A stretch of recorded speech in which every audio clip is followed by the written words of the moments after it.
on his heels. Not far, a trio of Vietnam-era surplus M113 armored combat vehicles sat, the red, green, black Afghan triangle painted on their sides. They stayed where they were. Perimeter security was their job. Jim's was transport. The back door popped open as he approached, and one of his security team dressed in tan camo held the huge door open as Jim climbed the steps. Ted went to the other MRAP. Inside his, Jim found his three-man personal team ready. Alex sat just behind the driver's hatch, laptop open and watching the screen. Nino was up in the cupola, with both hands on the big Ma Deuce 50 caliber machine gun, eyes scanning for threats. Jake, the door gunner, pulled the door closed once Jim was clear. "Let's roll!" Alex barked to the driver without looking away from his screen.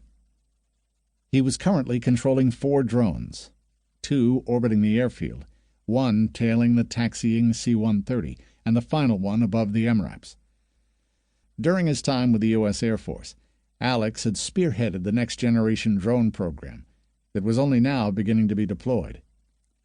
Truth be told, the Pentagon probably wouldn't appreciate some of the tech Alex had integrated into Jim's company. When the transport plane braked to a stop in the parking area, Jim's Max Pro was already backing up onto the tail, even before the ramp began to drop. As the ramp lowered, 4 German KSK, Kommando Spezialkräfte, moved to the end and rode the ramp downward. They all wore state-of-the-art battle gear, reticles over one eye, and weapons ready.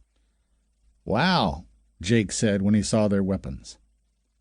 Jim glanced through the armored windows. The 2 on the end of the ramp carried Heckler & Koch MP7s, the 2 at the rear HK-417s by the same manufacturer. "These KSK guys are going full blitzkrieg."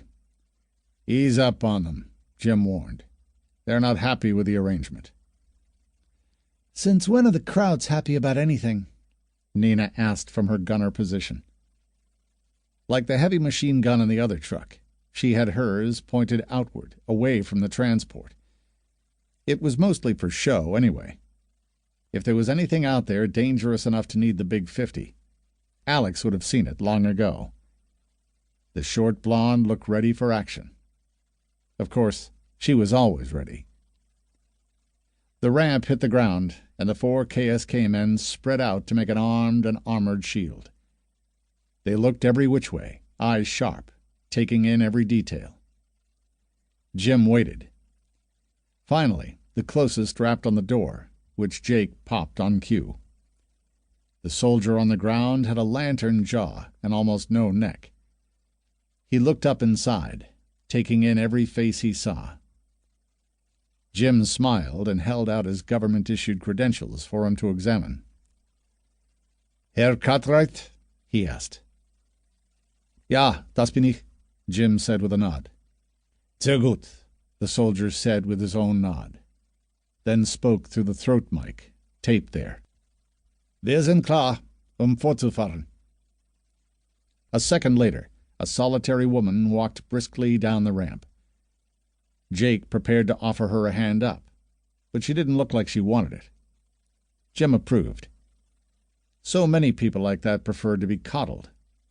Instead, the woman grabbed the handle to the side of the door and hoisted herself in.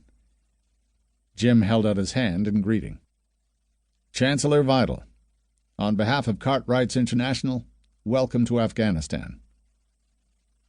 She took the hand and shook it firmly, as the men outside buttoned her in and moved to board the other MRAP.